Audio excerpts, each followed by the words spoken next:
BSc in environmental science ये एक ऐसा कोर्स है जिसके बारे में बहुत सारे बच्चे नहीं जानते हैं, पर इसकी करियर अपॉर्चुनिटीज़ काफ़ी ज़्यादा है और इसमें कंपटीशन भी as compare to other courses कम है।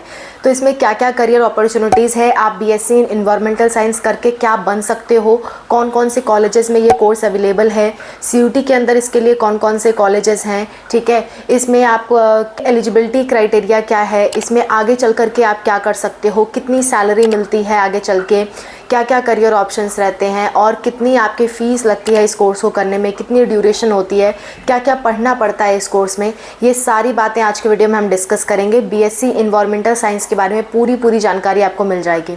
अगर आपका किसी अच्छे कोर्स में एडमिशन नहीं हो पा रहा है मार्क्स कम की वजह से, तो ये वाली वीडियो ज़रूर देखो। इसमें कट ऑफ थोड़ी कम जाती है और करियर ऑप्शंस भी अच्छे हैं, और क्योंकि कंपटीशन इसमें कम है इसलिए कट ऑफ कम जाती है। तो चलो स्टार्ट करते हैं और डिस्कस करते हैं बीएससी इन इन्वायरमेंटल साइंस के बारे में। Let's go. Hello everyone, welcome to Spark of Classes. This is Suman Yadav. आज के समय में ज़्यादातर बच्चे नीट के पीछे, एमबीबीएस के पीछे, जेई के पीछे या फिर normal BSc, normal BA, LLB, ये सब के पीछे भागते हैं। लेकिन जो अप्लाइड साइंस के कोर्सेज हैं उसके बारे में बहुत कम बच्चों को नॉलेज होती है, उसकी करियर अपॉर्चुनिटीज़ बहुत कम बच्चों को पता होती है। उनमें से ही एक कोर्स है आपका बीएससी इन इन्वायरमेंटल साइंस। आज मैं इसके बारे में आपको डिटेल में बताऊँगी। सबसे पहली बात ये, बीएससी इन इन्वायरमेंटल साइंस आखिर है क्या, इसमें करते क्या हैं, ये मैं आपको बताती हूँ। देखो, इन्वायरमेंटल साइंस यानी कि पर्यावरण विज्ञान, नाम से ही पता चल रहा है कि आप इन्वायरमेंट के बारे में स्टडी करोगे। किस किस तरह के पॉल्यूशंस होते हैं, जैसे कि air pollution, soil pollution, land pollution. Ecology से रिलेटेड पढ़ोगे कि इस धरती पे कितने तरह के जीव रहते हैं और उन जीवों का आपस में क्या रिलेशंस हैं, वो किस तरह से हमारे लिए बेनिफिशियल है, हम किस तरह से उनके लिए बेनिफिशियल है, इन्वायरमेंट हमारे लिए कैसे बेनिफिशियल है, हम इन्वायरमेंट को कैसे बचा करके रखें। पर्यावरण से रिलेटेड चीज़ें आप पढ़ते हो। कंजर्वेशन से रिलेटेड, कोई जानवर है उसको बचाने से रिलेटेड क्या क्या आप मेथड्स लगाओ कि कोई स्पीशीज़ वो बची रह जाए और उसको बचाना क्यों ज़रूरी है, ठीक है। अर्थ के बारे में, अर्थ के इन्वायरमेंट के बारे में, ये सारी चीज़ें हम लोग पढ़ते हैं इसमें। इससे होता क्या है, इससे होता ये है कि एक तो मौसम विज्ञान की आप जानकारी ले सकते हो, क्लाइमेट चेंज के बारे में। पहली बात, जो आप जानते हो कि मौसम विज्ञान वाले भविष्यवाणी करते हैं कि आज बारिश होगी, आज ये होगा, आज वो होगा, तो इस वाले डिपार्टमेंट में आप जा सकते हो इन्वायरमेंटल साइंस पढ़ने के बाद। ये कि बहुत ही ब्रॉड डिपार्टमेंट है। दूसरा, आप किसी फूड प्रोसेसिंग इंडस्ट्री में जा सकते हो, क्योंकि जीवों का आपस में रिलेशनशिप पढ़ते हो। तो बेकरी इंडस्ट्रीज़ में क्या होता है कि ईस्ट वगैरह इस्तेमाल होते हैं, ऑर्गेनिज्म इस्तेमाल होते हैं ब्रेड वगैरह बनाने में, तो आप फूड इंडस्ट्रीज़ में जा सकते हो इसके थ्रू। आप केमिकल और जियोलॉजिकल इंडस्ट्रीज़ में जा सकते हो। आप इसरो में जा सकते हो, Indian space research organisation. ISRO में आपका क्या स्कोप है ये भी बता देती हूँ। इसरो में जाने का ये स्कोप है कि जैसे आप इन्वायरमेंटल साइंस के बारे में पढ़ रहे हो, धरती पे क्या क्या इन्वायरमेंट है उसके बारे में पढ़ रहे हो, तो स्पेस ऑर्गेनाइजेशंस में क्या होता है कि आप वहाँ जा कर के ये पता लगाओगे कि यहाँ पे भी ऐसा कुछ इन्वायरमेंट है कि नहीं है, इसके बारे में स्टडी होती है। जैसे कि मून पे और मार्स पे ये तलाश हो रही है कि जीवन वहाँ पे है कि नहीं है, इसकी तलाश चल रही है, बहुत पहले से चल रही है, अभी भी जारी है, और अलग अलग जगहों पे ये तलाश चलती रहती है। तो वहाँ पे इन्वायरमेंटल बायोलॉजिस्ट का बड़ा काम आता है कि वो जानकारी बता सके कि ये एटमॉस्फेयर किसी जीवन को, किसी लाइफ को सस्टेन करने के लिए पॉसिबल है या नहीं है, तो वो उस इन्वायरमेंट की स्टडी करते हैं। तो इसरो में भी आपका काफ़ी स्कोप है। इसके लिए हालांकि एग्ज़ाम्स देने पड़ते हैं कुछ, लेकिन बीएससी इन्वायरमेंटल साइंस वाला ही सिलेबस रहता है और उसी से थोड़ा सा आगे के क्वेश्चंस आपसे पूछे जाते हैं। ये एक पाथवे है वहाँ तक जाने के लिए। इसरो में इन्वायरमेंटल साइंस के डिपार्टमेंट में, स्पेस ऑर्गेनाइजेशन में इसका काफ़ी योगदान है, ठीक है, बीएससी इन्वायरमेंटल साइंस का।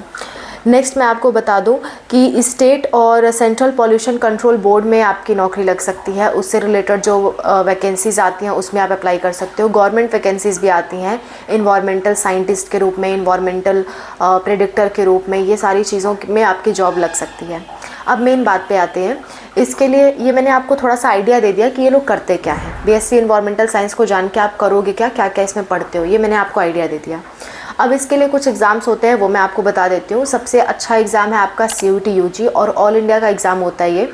कुछ यूनिवर्सिटीज़ अपना खुद का एग्ज़ाम कंडक्ट कराती हैं, ठीक है, और बाकी केसेट का एग्ज़ाम होता है। यही इसके मेन एग्ज़ाम्स है, बहुत ज़्यादा इसके एग्ज़ाम्स नहीं है। सीयूटी के अंतर्गत मैक्सिमम कॉलेज आ जाते हैं। इसमें गवर्नमेंट कॉलेज भी हैं, प्राइवेट कॉलेज भी हैं। गवर्नमेंट कॉलेज में सबसे अच्छा कॉलेज है आपका दिल्ली यूनिवर्सिटी। दिल्ली यूनिवर्सिटी में बीएससी इन्वायरमेंटल साइंस का कोर्स अवेलेबल है। कौन से कॉलेज में है वो भी मैं आपको बता देती हूँ। रामानुजन कॉलेज है दिल्ली यूनिवर्सिटी में, उस कॉलेज में ये आपका कोर्स अवेलेबल है बीएससी इन्वायरमेंटल साइंस का।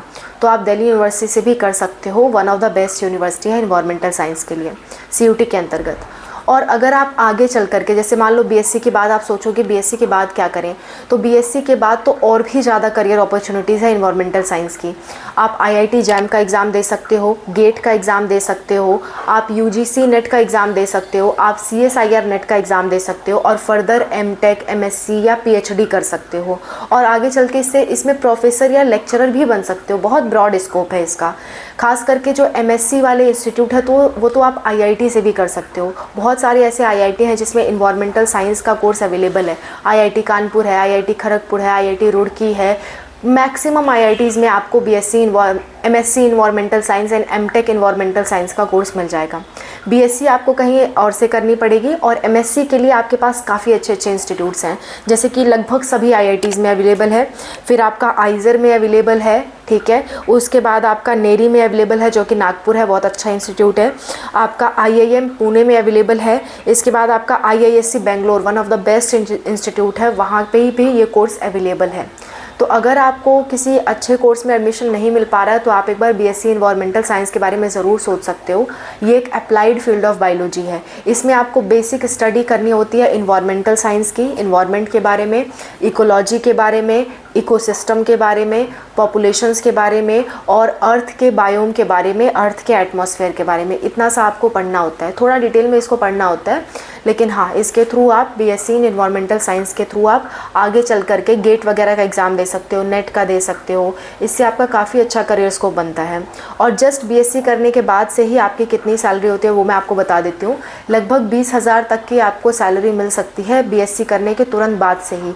बहुत सारी ऐसी वैकेंसी है जिसके लिए आप अप्लाई कर सकते हो और आपको 20,000 तक की सैलरी मिल सकती है। और अगर आप एमएससी, एमटेक या पीएचडी कर लेते हो तो मैक्सिमम 2 लाख रुपए महीने की सैलरी आपको इसमें मिल सकती है, ठीक है। अगर आप नेट निकाल लेते हो तो आपकी तभी से ही आपकी सैलरी लगभग 1 लाख रुपए महीना हो जाती है, ठीक है। अगर आप इसरो वगैरह में चले जाते हो या आप अच्छी स्कॉलरशिप निकाल लो तो वो इस तरह से आपको सैलरी मिल जाती है। आगे बात कर लेते हैं इसमें कौन कौन से बच्चे एलिजिबल हैं। 12th पास अगर आपने फिजिक्स, केमिस्ट्री, मैथ से या फिजिक्स, केमिस्ट्री, बायोलॉजी से किया है तो आप एलिजिबल हो। कम से कम 17 साल आपकी आयु होनी चाहिए, minimum 17 years, maximum age limit कोई नहीं है। और आप कितनी भी बार एग्ज़ाम दे सकते हो, अटेम्प्ट ऑफ एग्ज़ाम की भी कोई लिमिट नहीं है। चाहे वो नेट का एग्ज़ाम हो, गेट का एग्ज़ाम हो या सीयूटी का एग्ज़ाम हो, अटेम्प्ट्स की कोई लिमिट नहीं है, ठीक है। प्लस कौन कौन से कॉलेज में आप बीएससी कर सकते हो, देखो एक तो मैंने डीयू कॉलेज बताया, ठीक है। दूसरा मैं आपको बता देती हूँ टेरी कॉलेज दिल्ली है। प्राइवेट के बहुत सारे कॉलेजेस हैं, बहुत सारी यूनिवर्सिटीज़ में आपको ये कोर्स मिल जाएगा। और एमएससी के लिए तो जेएनयू है, डीयू है, आपका सारे आईआईटीज़ हैं, आइजर है, नेरी है, आईआईएम है, आईआईसी बेंगलोर है।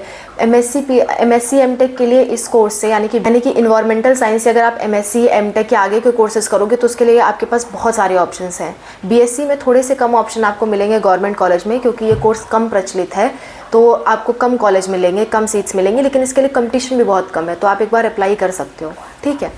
अच्छा, दूसरी बात, गुरु गोविंद सिंह इंद्रप्रस्थ यूनिवर्सिटी है, उसमें भी बीएससी कोर्स में अवेलेबल है, ठीक है। ये सारी चीज़ हैं। और सीएसजेएमयू यानी कि छत्रपति साहू जी महाराज यूनिवर्सिटी, इसमें भी अवेलेबल है और इसमें तो बिना आपके डायरेक्ट मेरिट बेस्ड भी एडमिशन होता है, ठीक है। तो आप सीएसजेएमयू में भी जाके ट्राई कर सकते हो।